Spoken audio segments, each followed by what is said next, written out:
Welcome to the return of Owl Poetry Open Mic at the Owl.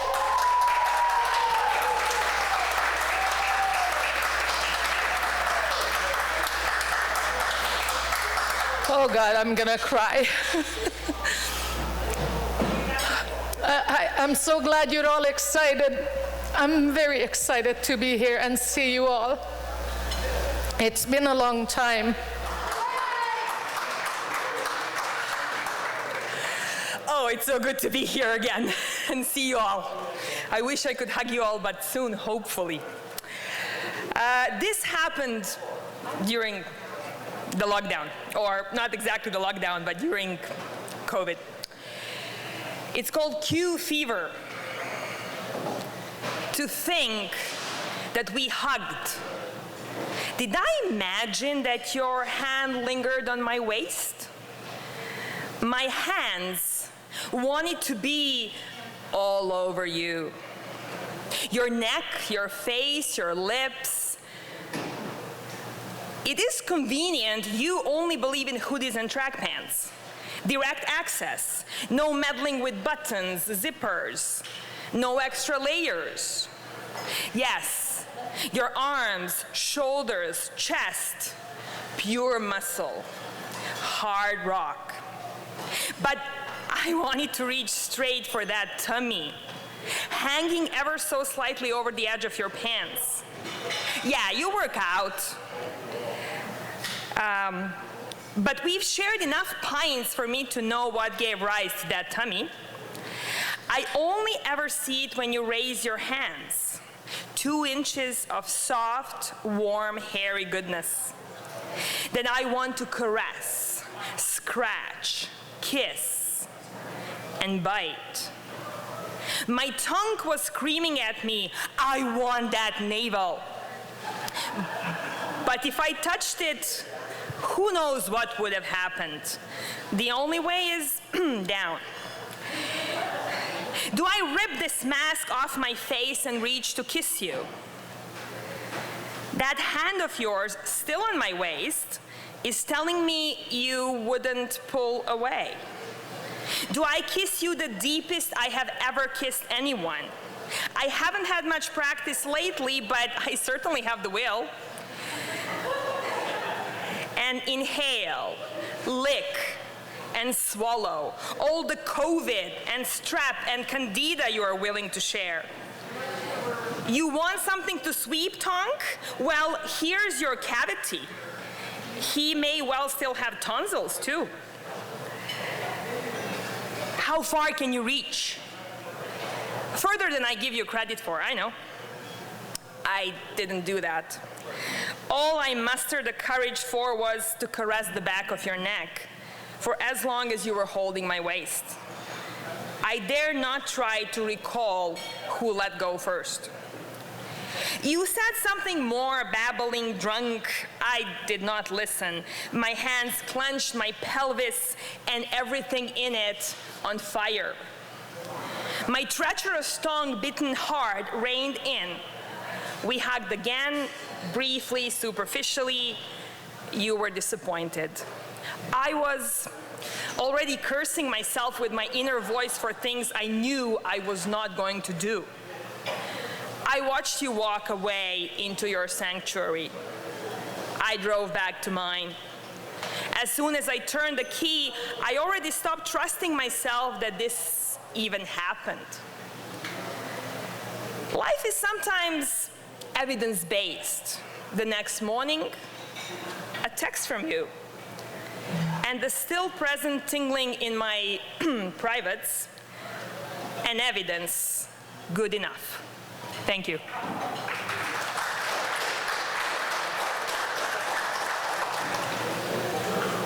I still remember your dark green dress and those high-heeled, bright black shoes. You bought them for a day we might go dancing. And we did. We danced in the rain in New Orleans under the shadow of the dam. You were my Jane. I was Chuck, lost in a whiskey haze and a chemo fog. Then you left. Died. All I had was memories of your cursing and singing and dying. You were my Jane. That was yesterday. And I have a memory of that green dress, those shoes, bones for this old dog.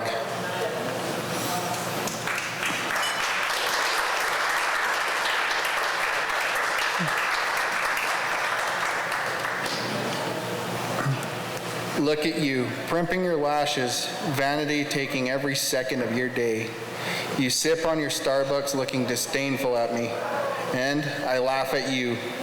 You child of the concrete jungle, yet to discover dirty hands, dust-covered shirts, jeans, boots, and sweat-stained hats. One day you'll wake up and life will be hard. There won't be any more fancy coffee, just dirt, dust, sweat, that's it.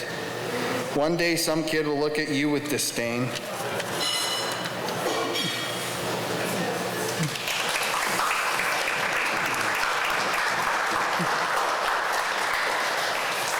So through COVID, I hadn't written very much, and Jesse gave me a word to write a poem around, and the word was giggles. So here's was my attempt at it. Come home, covered in sweat and dust, dragging my feet, craving a shower.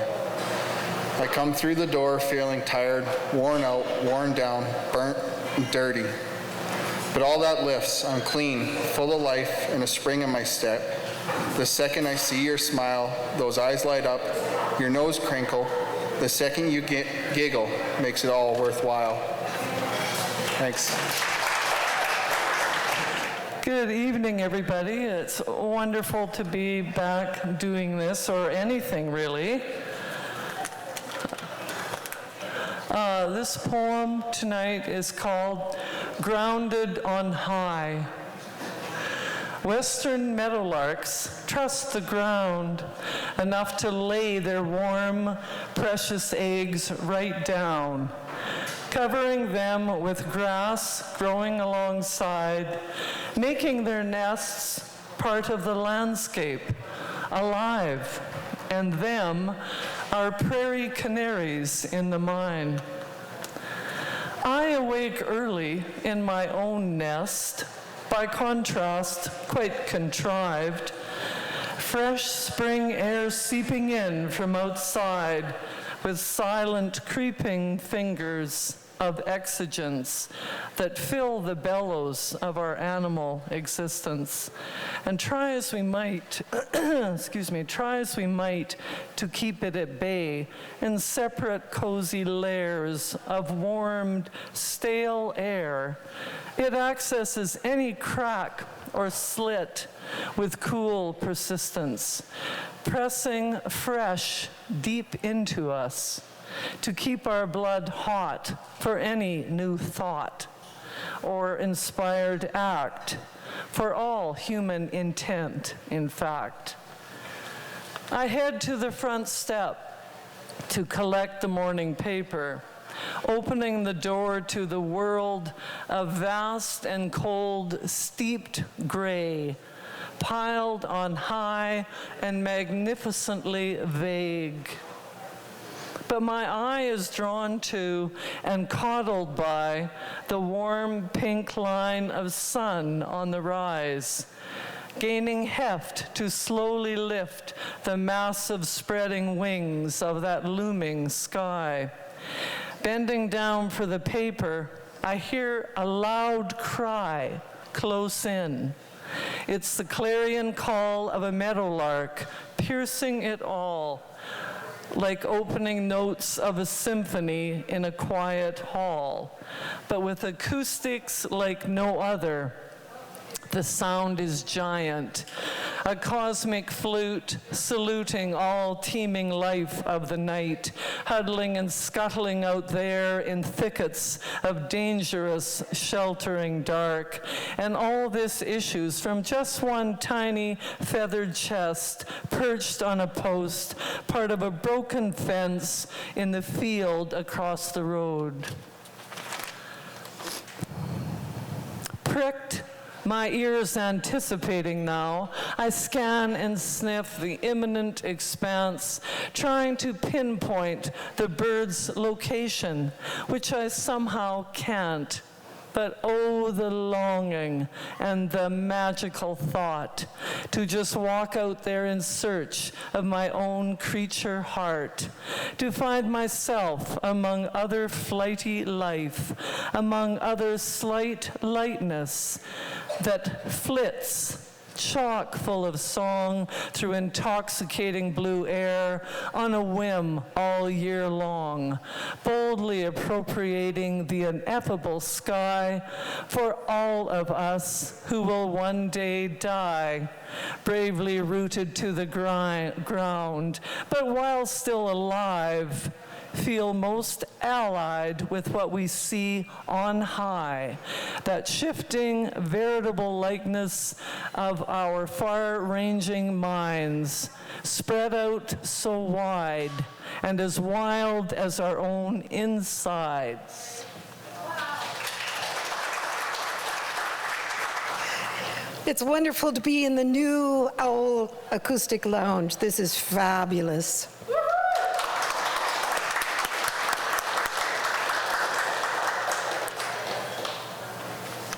Save on foods. Sitting in my car in 38 degrees C, contemplating relief from my AC, wide open windows gave me no relief. Climate change is now, it's my belief. To start the AC, I'd need the motor, but cars just idling are things I abhor. I try to imagine I am quite cool, that I have an ice pack, or I'm sitting in a pool. A shopper appears with goods in his pack. He unlocked his bike, swung sack on his back. As I sat looking, our eyes briefly met. Caught, people watching. I felt upset. Patched knapsack and pants told me of his plight. I sat in my car as he mounted his bike. With a quick flick, I could turn on the AC while he melted on the sweltering streets. I consoled myself.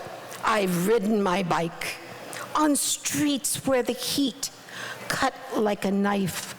Yet when I saw his eyes, I felt such shame.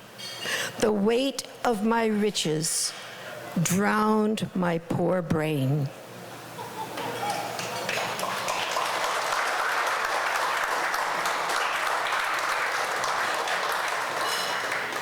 Summer, Canada Day celebrations.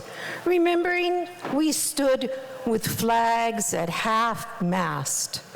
From isolation to a summer heat wave, drought brought, we are scared and confused. Suddenly, Alberta is open for summer. From July 1st, no more laws to wear masks. Some ponder, is it too early? Are we safe? Will Delta variants make us all sick? A few shop clerks still don their light blue masks, yet other faces are brazenly bare. Others, scary, emboldened, maskless, bully those who refuse to take chances. Face coverings keep aerosols from spreading. My mask protects you from me, not me from you. How does protecting you provoke such rage? Why should you care what I do or don't do? When did a jab become political? Vaccines eliminated polio. Worldwide smallpox is eradicated. This century's killers, who'd ever forget? Measles could cause kids to be blind or deaf. Rubella was known to cause birth defects. Mumps could result in men being sterile. The MMR vaccines vanquished these plagues. Our modern plague is COVID-19. Imagine those dying from the Spanish flu or those who died of the bubonic plague. They'd have jumped at the chance to get vaccinated. So who benefits from anti-vaccine hype, making some still leery to get their jab? At any drugstore, you can get your free shot. It will save your life and others. Why wait?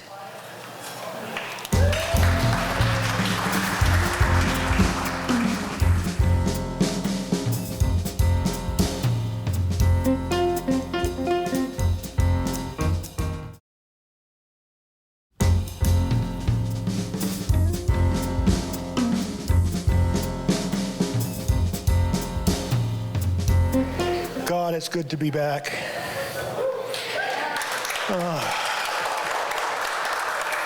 Okay, this is for the places like the Owl, like the Auditorium Hotel in Nanton, and places all the way across this country. It's called There's a Bar in Chicago.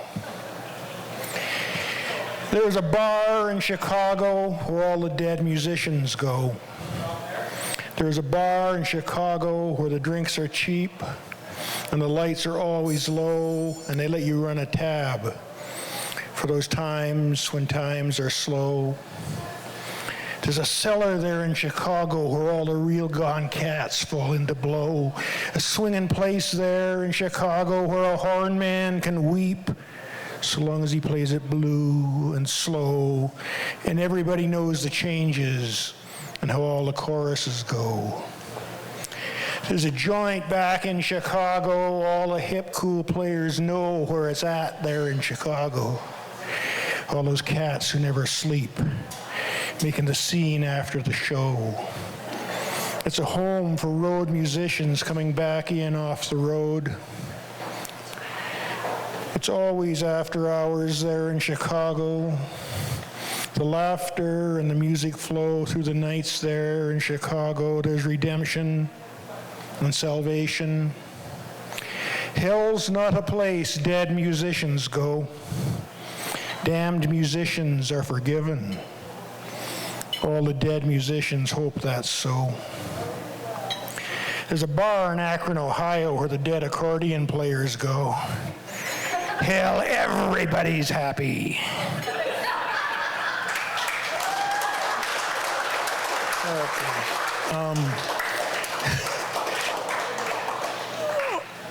Lockdown was, for at least the beginning of it, relatively productive for me. I got a bunch of woodblock cuts and I got a bunch of silly poems. The horny old this actually has a audience participation part. And just listen closely and you'll find out your part. The horny old ram told the rest of the flock, I ponged something awful and have a head like a rock, but I beat the unicorns to get us tickets on the ark. And keep in mind those one-horned devils beat the triceratops. It was sudden death, elimination. Chorus, so who the ram? You say, you the ram. Okay, so who the ram? I say, yes, I am, and don't you flock forget it. Sure, I'm a snappy dresser, but it's heavy and it's cold. Trust me, my little lambs, you don't want a fleece of gold. Every time you turn around, some schmuck's trying to shave you bald. So I'd draw in my horns if I were you and trot back in the fold. Don't just stand there looking sheepish. So, who the ram? You the ram. Indeed I am. If you forget it, you'll regret it. You there with a long face, you look like a lamb that loves to gamble. When I was young, the ewes and I would ramble through the brambles. Don't you go bah, me little lamb, be humble. If you lock horns with me, come prepared to rumble. So who the ram? You the ram. Indeed I am, the woolly one and only.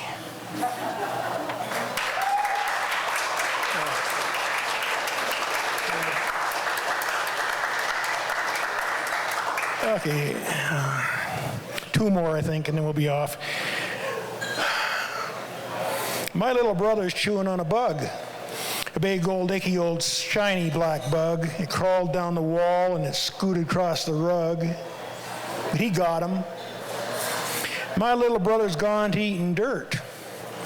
Muddy old, mucky old, icky black dirt. He's got mud in his hair and he's got mud on his shirt, but he ate it. My little brother's always eating snot. Icky old, sticky old, gray-green snot.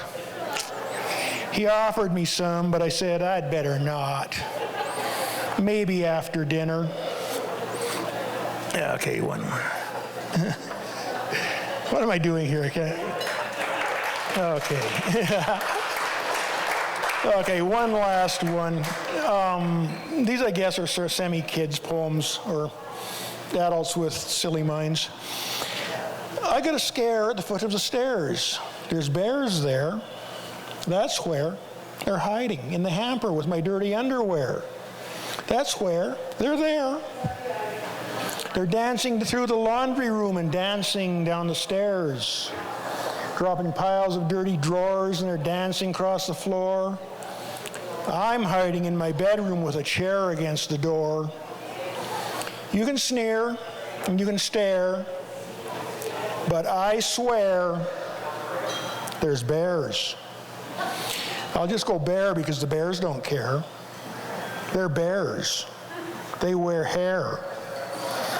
They never sweep the carpet when they shed hair. It's not fair. I swear there's a pair down there. I've heard them in the kitchen eating cheese and pears. I've never heard them use the bathroom, which is good to know. I can run past them in the hallway if I've got to go. It doesn't happen often. I admit it is rare. But there's bears.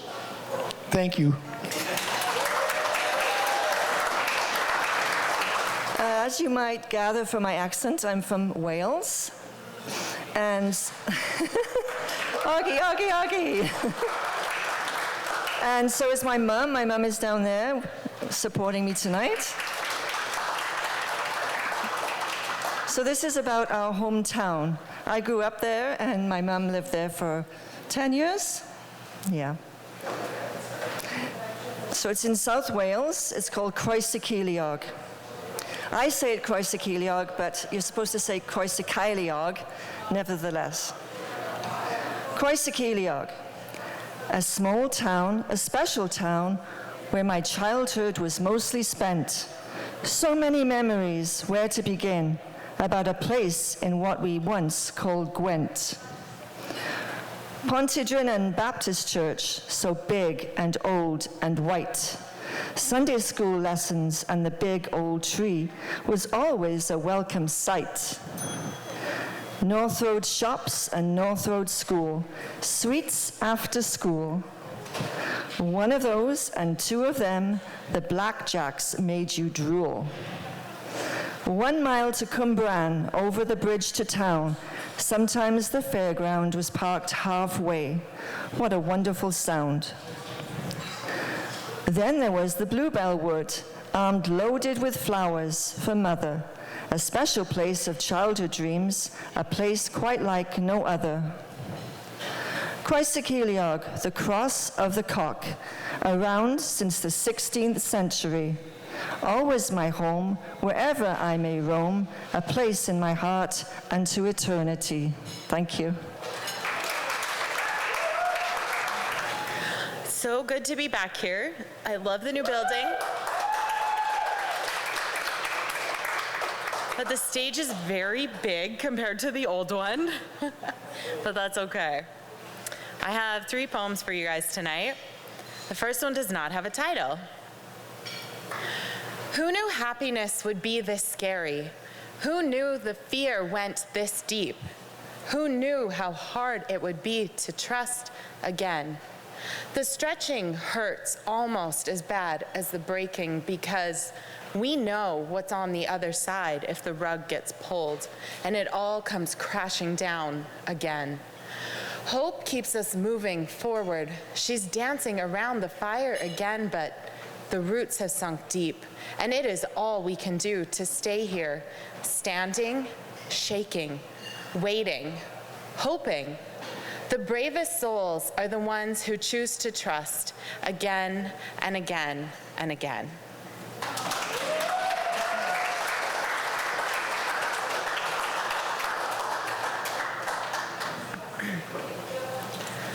I'm afraid I'm losing you.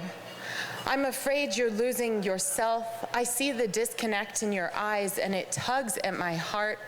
I feel your fear and your pain. It wells up in my throat, clenching it so tightly, flexing its grip as the tears flow down my cheeks. When you hurt, my heart hurts. My heart grasps desperately for you. You who is slipping through my fingers like sand, again, slipping, dissipating. I can't hold on no matter what I do.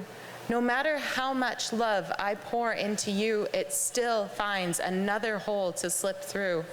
I will bleed until I'm dry as I try to rescue you, you whom I love, you so gentle, so strong, so lost, so tied.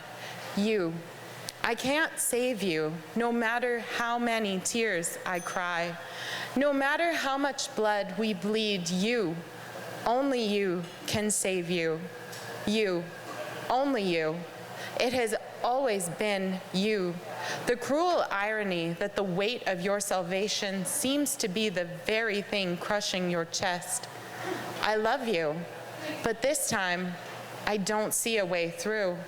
I can't rescue you, and the realization floods my eyes again, and my heart is broken again. I love you has never been enough.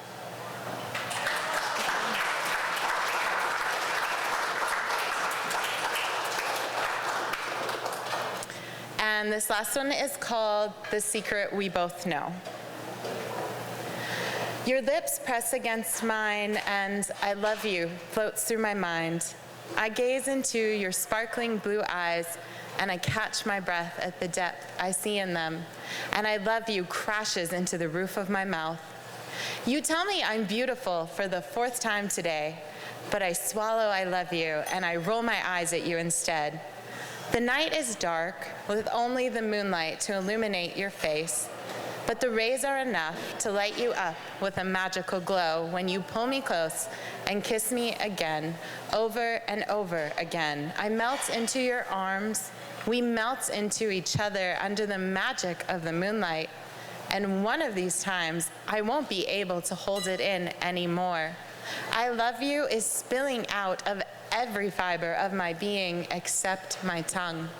My tongue, which I have clamped firmly behind my lips, which are devouring and being devoured by yours.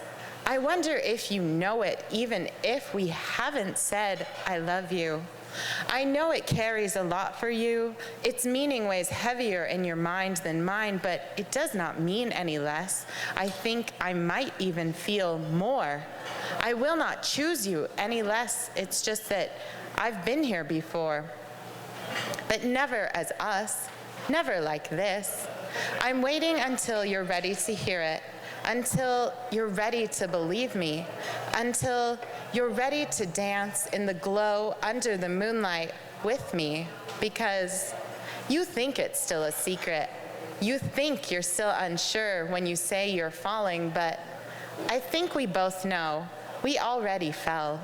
So the next time I love you catches in my throat, maybe it will be finally time to set love free. Thank you. Can I just brag that that last poem was about me? Okay. I think so. She tells me that. All right. So yeah, it's my first time reading a poem. Melissa didn't proofread this, so don't hold this against her. It's called 1 Year Ago Today, because it happened 1 year ago today. So, 1 year ago today, I was looking for a way to get paid. Found a job that looked okay, and to an interview, I made my way. I walked into the place, saw you there, mask covering your face. If I would have known what that mask was covering, I probably would have started stuttering. The interview was over. He was kind of an ass. I thought, I need to get out of that place fast. On my way out, I said something sort of funny, and then there it was, better than a bunch of money. Your smile. It took my breath away. Quick, say something witty. But I could not think of a smart remark. I guess I'll just have to come here to work. Not to try and climb the corporate ladder, but just for us to start some chatter. I knew that smile could change my life. I might even try to make you my girlfriend. Every day for months, I tried to make you smile by wearing shirts with impeccable style. Filled up my water bottle 8 times a day, just so I could see you smile on my way. In the hot tub, I told you I had a crush. That sure made you blush. You said that you felt it too. You flashed that smile. I was through. So 1 year later, here we go. I'm in front of a bunch of people I don't know, reading a poem I wrote. I think I'm about to choke. But if it makes you smile, it will be worth all the while. Thank you.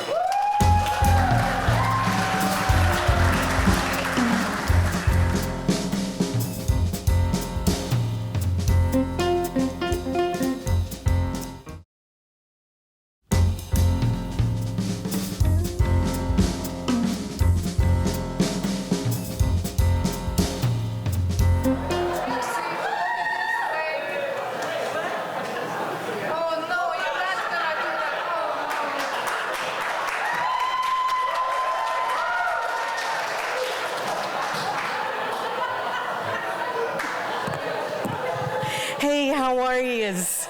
It's nice to see everybody after COVID. And I just thought, just in case, I'd wear my COVID mask tonight. But, you know, I didn't mind wearing the mask at all. Every day felt like Halloween.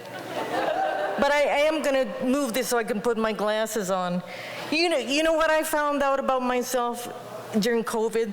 I thought I was high maintenance, but I really am not high maintenance. All I need is a bag of hair and some high heels, and I'm happy.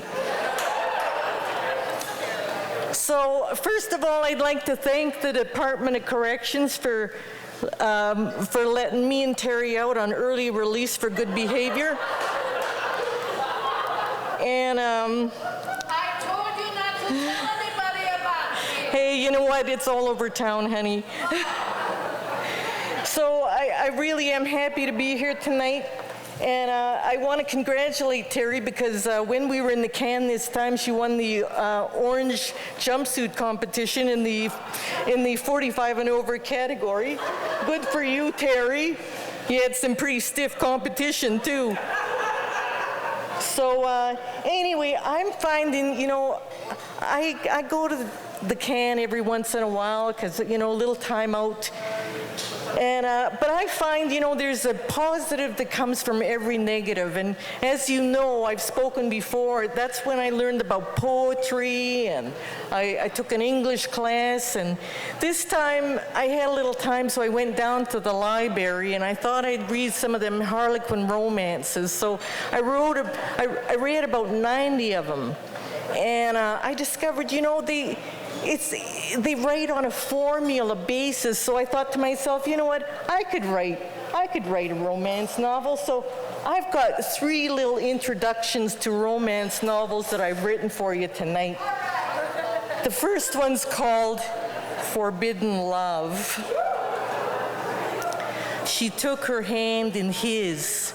She stroked it tenderly as he slept, knowing he could not feel her gentle touch. How could a love so wrong feel so right?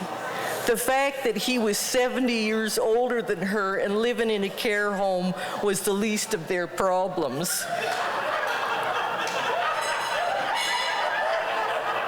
No, she would not let the heart monitor, the feeding tubes, the iron lug, or the catheter stand in her way.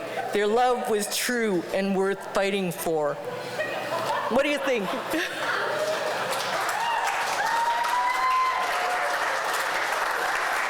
So again, writing novels is just a matter of a formula. So here's my second one. It's called In the Service of Love. She felt the metal bars of the hospital bed press into her ribs as she leaned in to whisper sweet nothings into his ear, but he could not hear her. She longed to peer deeply into the eyes that had been welded shut by the irreversible coma.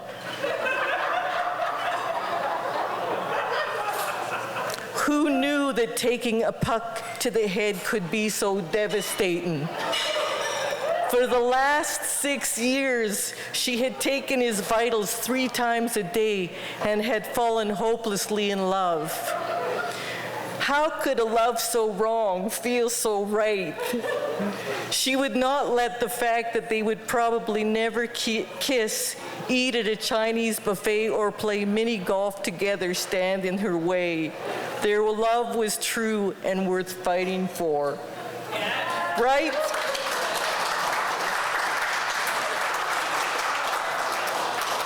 So my last novel that I'm working on, it's called Doctors in Love.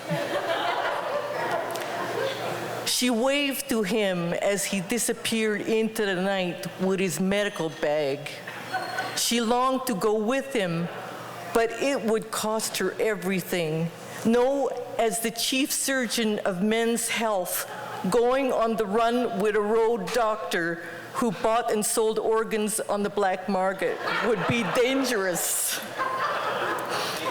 He bought and sold livers, kidneys, and the occasional Hammond B3. That's an organ. Yes, the man she loved had absolutely no conscience and a healthy set of balls that would go to the highest bidder. How could love so wrong feel so right? She would not let the fact that he was a wanted fugitive, preferred the company of petite men, and only wanted her for her money stand in the way. As she silently repeated the oath that she took as a proctologist, leave no man's behind, she knew that their love was true and worth fighting for.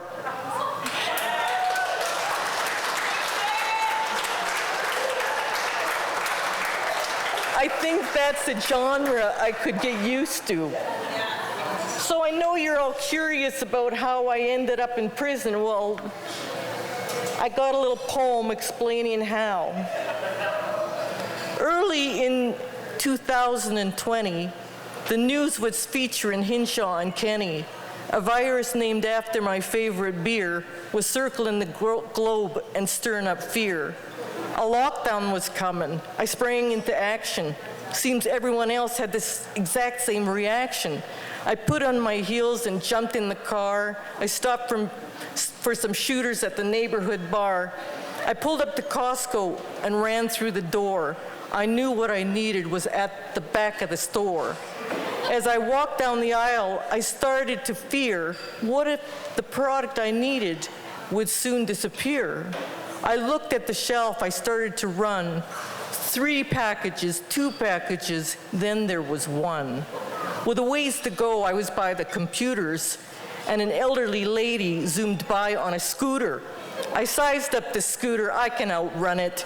I kicked off my heels, and she started to gun it. I should have backed off. I should have played nice. I shouldn't have nailed her with that bag of brown rice.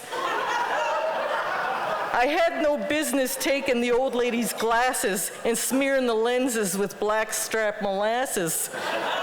I shouldn't have clogged her heels with spaghetti, but she drove like she trained with Mario Andretti.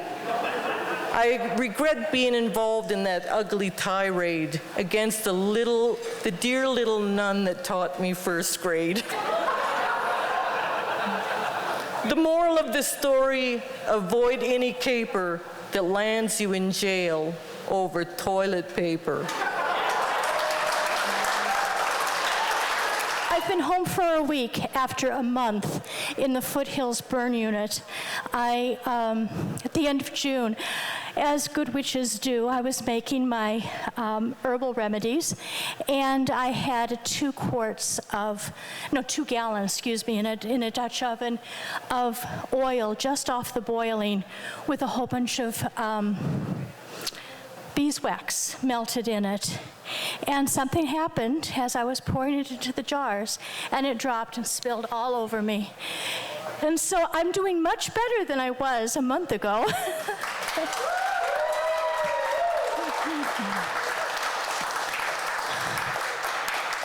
But if I took my dress off, which I'm not, but if I took my dress off, you'd see lots and lots of bandages still. I still have home care every day. Anyway, I wrote 4 bad poems about this whole experience, which you'll get to hear. It was just so bizarre. Like, I'm not somebody who has the figure of a Miss America, and yet when I was in the burn unit, it's a teaching hospital, right? So you get 1 doctor, you get like 8 doctors, coming in. And I have a really big burn on my right cheek of my bum.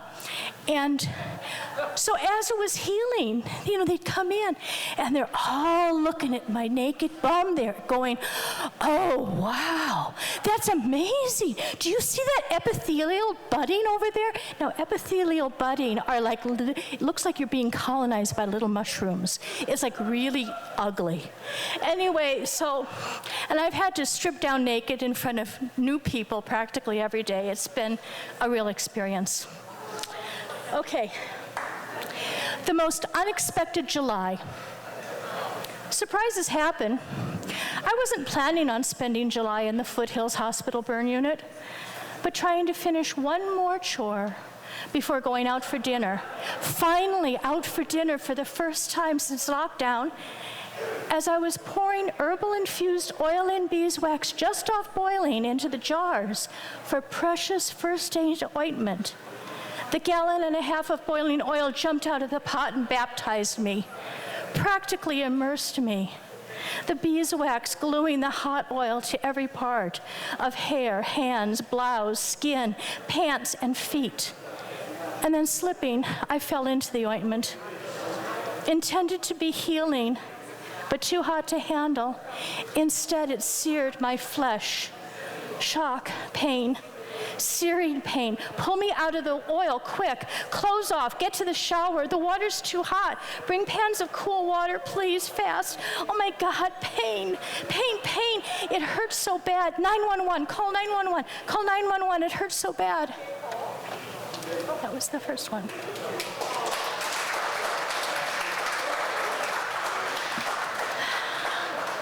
Okay. This one is called Life Renewing, Rebuilding. 3 weeks watching dear body heal, life renewing, rebuilding, skin buds forming, looking like little mushroom forests colonizing the burned flesh. Hands peeling, then hands peeling again and again. New pink flesh, so sensitive, so exquisitely sensitive.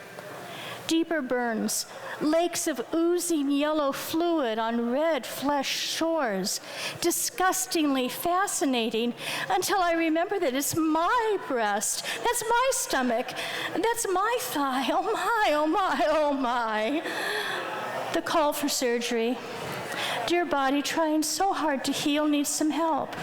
Sew together the skin over the yellow canals, graft some skin donated by my dear thigh, cover the oozing yellow lakes.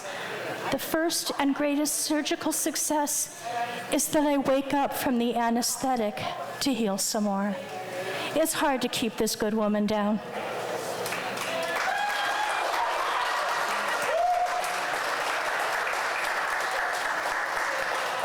Okay, this one is called My People, My Beloveds. I saw the beauty, the blessing, the possibilities of Facebook and of email. A short post, then an update, and waves and waves and waves of beloveds released their prayers, their healing energies washing over and over and over me. Thank you, I need this. Thank you, you remember me. Thank you, you care. Thank you, I need this. Thank you, you remember me. Thank you, you care. I calm. And then I wonder, why? Why so much pain? Pain on top of pain on top of dear body living with pain for so much of my life. Why so much pain? And then more pain. No answer. No answer. Why? In that direction, madness lies. Crawl back from the why. Crawl back from that edge. Does it help, or does it just hurt more to know that so many have suffered? So many do suffer, even now, much more than I. Why? Don't ask why. Don't go there. Crawl back from why. Crawl back. Know the love. Rest in the healing energy. Lean on the prayers. Lean on the love. Thank you, my beloveds. Thank you. Heart open.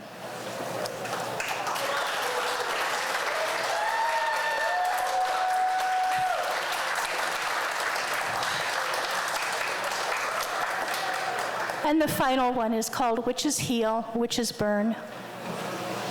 Witches heal. Witches make potions, and witches burn. Me, the descendant of witches and healers, making herbal ointments even today from common weeds, common plants. What we need to heal is around us. What we need is surely around us. I won't be burned at the stake anymore, but a slip of the hand, too heavy a load, perhaps a bit of neuropathy, and 6 liters of oil and beeswax just off boiling pour over my hands, my arms, my breasts, my stomach, my sides, splash into my hair. And then the slippery floor pulls me down and I sit in burning oil, scarring my seat and my feet, burned all over. Even today, witches make potions. Witches heal, and witches burn, and witches rise, scarred and strong. Thank you. How exciting, we're here. Okay.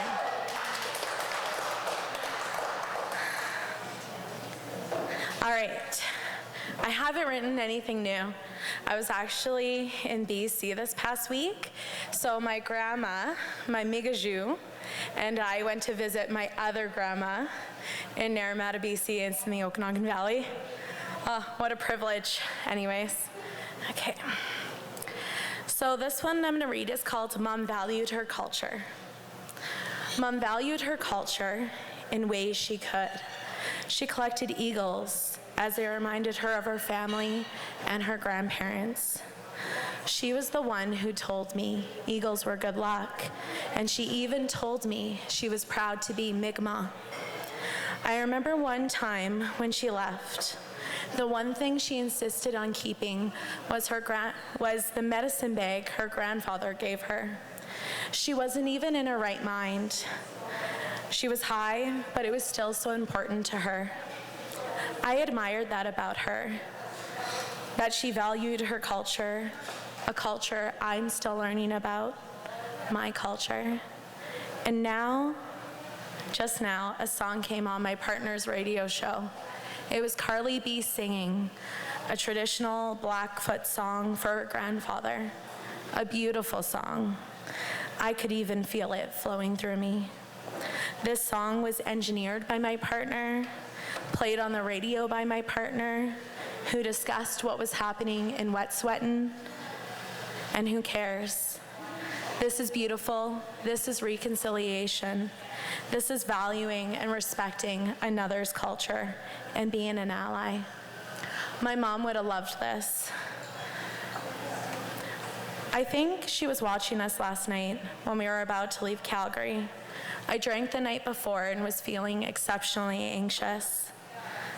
We were in the drive-thru at Tim Hortons after seeing my Midada and Migaju, and I noticed something out of the corner of my eye flying above us.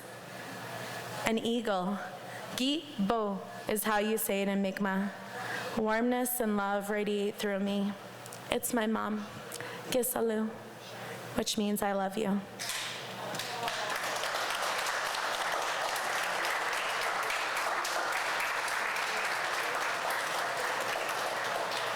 Okay, so this one's called Creating.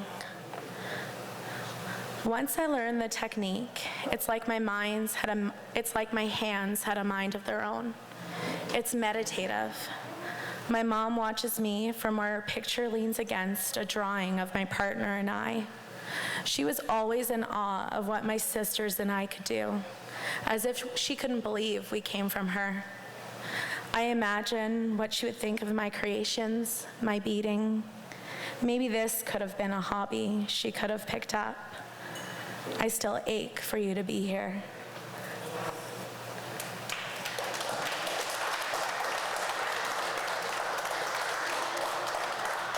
Okay.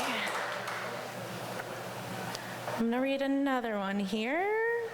Okay, it's called The Silence Between Us. The silence between us is beautiful. This is so much deeper than lust, and it makes me feel so hopeful. You feel like home, a place where I'm free to roam, a place where I'm comfortable to show my true colors. There's no need for any armor. The silence between us is breathtaking. There's a level of trust that feels all-consuming, where I feel love to the fullest. Could this be a dream? I've never felt so safe and loved, happy and free.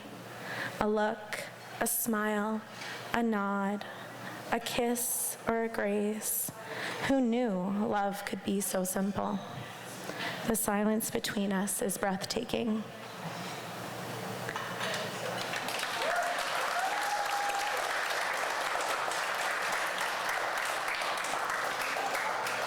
Okay, so the last one that I'm going to read is called Little Soul. I belong to a wonderful little poetry group with some of these ladies over here and Teri. Anyways, every time we get together, we do our poetry stuff and somebody presents, and then we pose questions to each other, which oftentimes just end up being just starting points for writing a poem. Little soul, you do you. You explore any way you need. Take it in, breathe it in deeply. Take the chances you need and crave. We were not meant to be limited by these stories, meant to keep us in check. We are meant for greatness in small or big ways. Take your time, don't rush. Enjoy this exciting new experience. Little soul, you do you. Follow your dreams.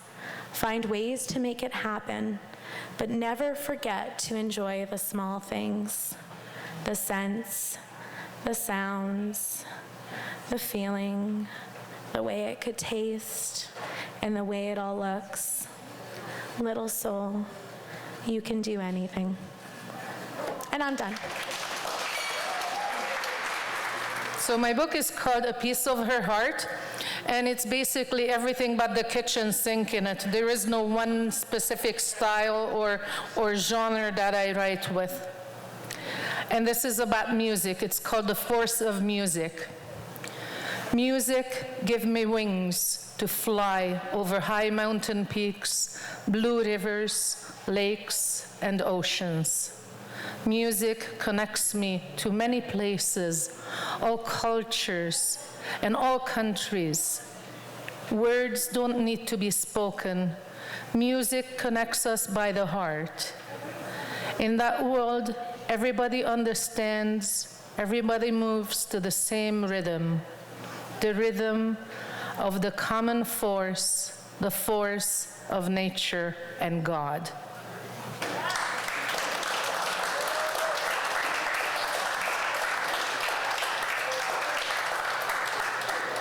Thank you. Kat, how about you pick a number? 77.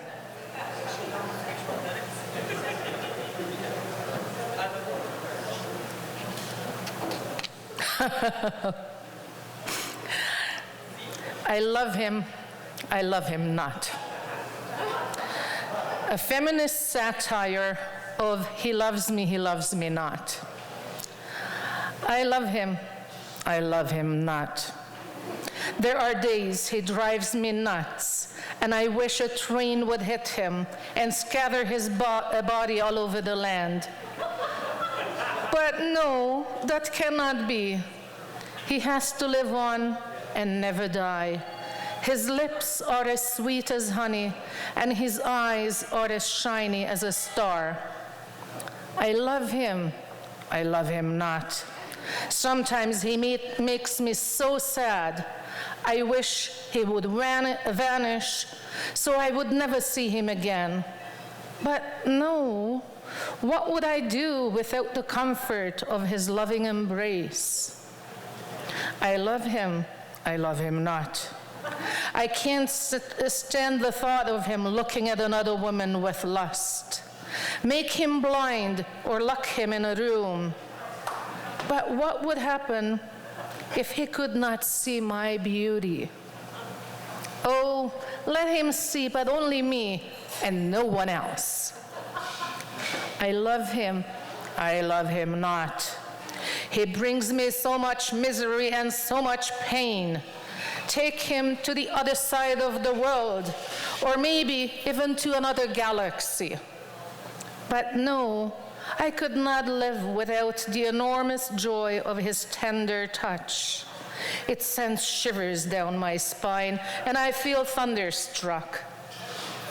I love him not. He is so difficult. Why can't he be more tame? Why can't he act loving and admire me all day?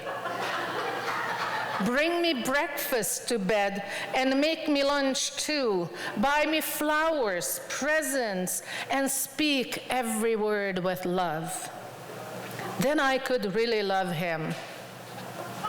I love him not.